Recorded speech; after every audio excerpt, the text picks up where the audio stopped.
Nolene, it's the year 2023. Maybe it's time to break free. Olene, which is a greeting used now among my friends and accomplices, is an Aztec word.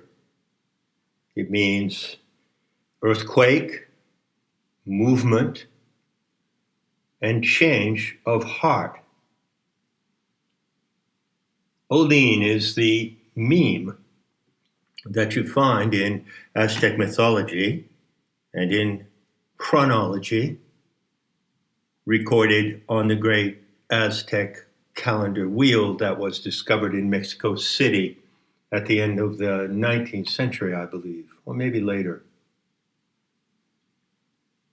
The Aztec calendar wheel is a model of the 5 ages of the Aztec system of time, which was complex and also extremely precise and related closely to the Mayan calendar.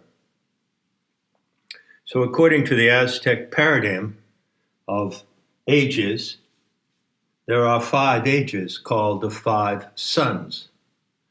And we are currently living in the age of the 5th sun, which I date chronologically from 3102 BCE to 2216 of the current era, a little less than 200 years to go. And that period of time, which is about 1/5 of the great precessional cycle of 25,920 years, matches almost identically to Kali Yuga of the Hindu calendric system. So the age of the 5th sun in which we live is the age of Kali Yuga, and we live in the closing centuries of that age, and the clock is ticking fast. So I'm here today to say something about this change of heart. The meme of Olene is a hieroglyph. It's depicted in several variations in the stone iconography of the Aztecs. And I suggest to you that this meme, Olene, is also in some mysterious way written into your neuro-linguistic circuits. And if that is so, then you might imagine that it is a kind of key, maybe a key algorithm or a key code that is actually in your neurological system and by extension in your genetics. If you can imagine that, then you might allow that it's possible that were you to tap on that meme in its genetic formula, it is a genetic formula, if you were capable of accessing that genetic key in your own identity, then you could actually initiate an epigenetic change in your existence at the species level. I've spoken of this epigenetic change a lot before, and I've called it the mutation 2A11. There is an actual mutation in progress, and it is possible that you could acquire the knowledge and the capacity to select yourself into this mutation, you see? And the way to do that would be to access and activate the source code function represented by the cipher of Olin. This is not fantasy.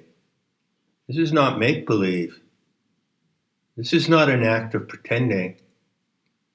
This is a description of something true, something physical, and something that can be proven. But every single individual has to prove it to himself or herself. That's the way it works.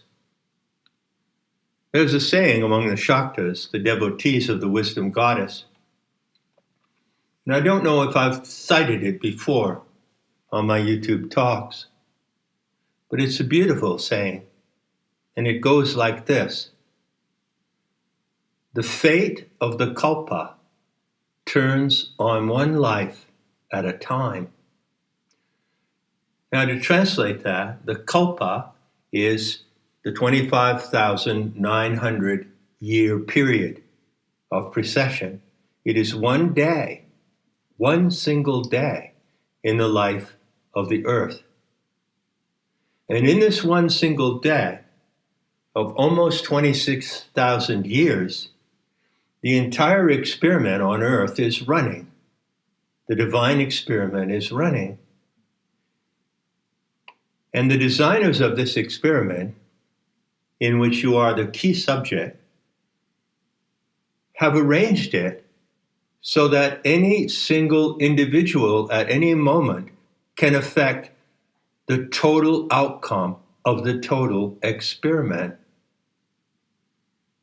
The fate of the kalpa, or world drama, turns on one life at a time. So I'm here to talk about the change of heart required in order for you to make the choices in your life that can change the outcome of the entire experiment on this planet. So here goes. Shall I give it a try?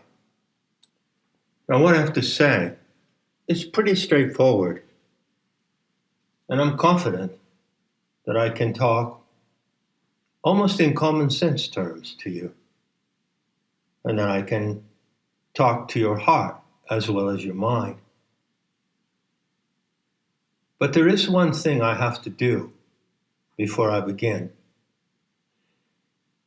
I have to tell you about something that may pose a difficulty for your understanding.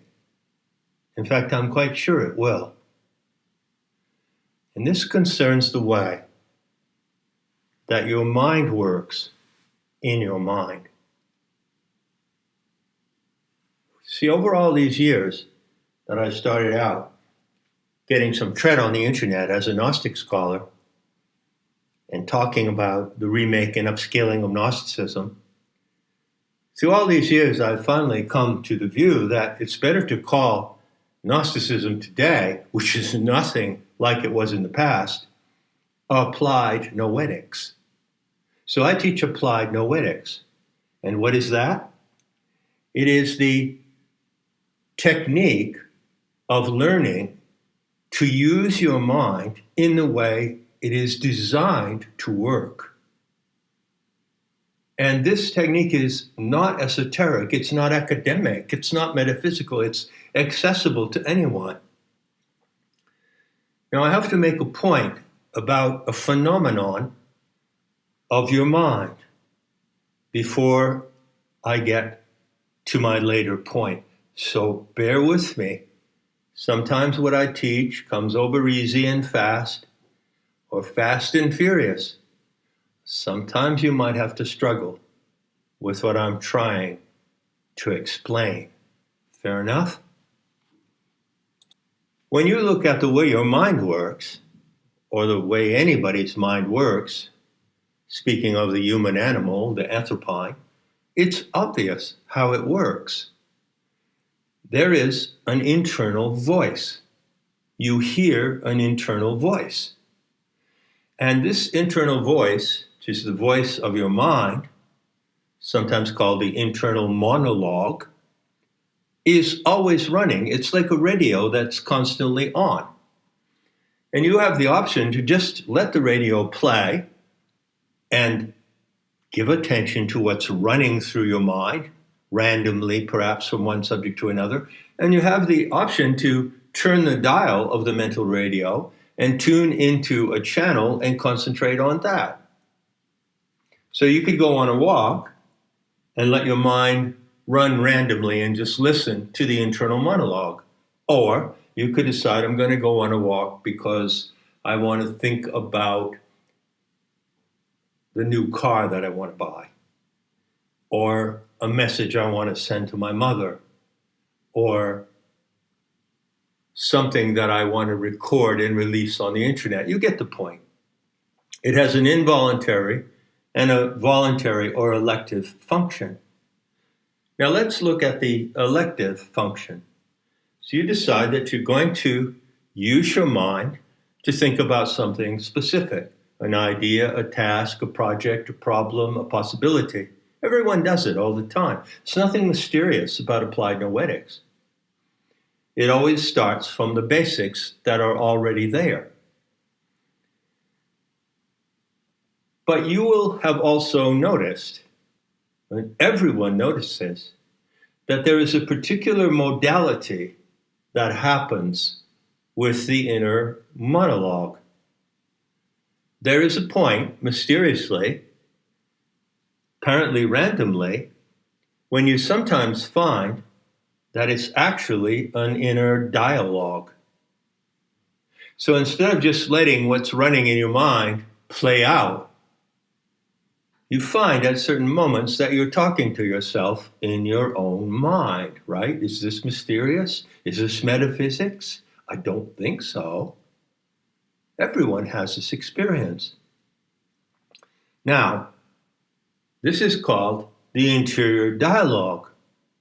But the technical term for it in applied noetics is duplection. D-U-P-L-E-C-T-I-O-N or X-I-O-N. Duplection is the mental condition in which you find yourself experiencing a dual voice function in your mind. You're at the source of your own mind. You are at the source of the inner voice, which mysteriously makes no sound, although you do hear it.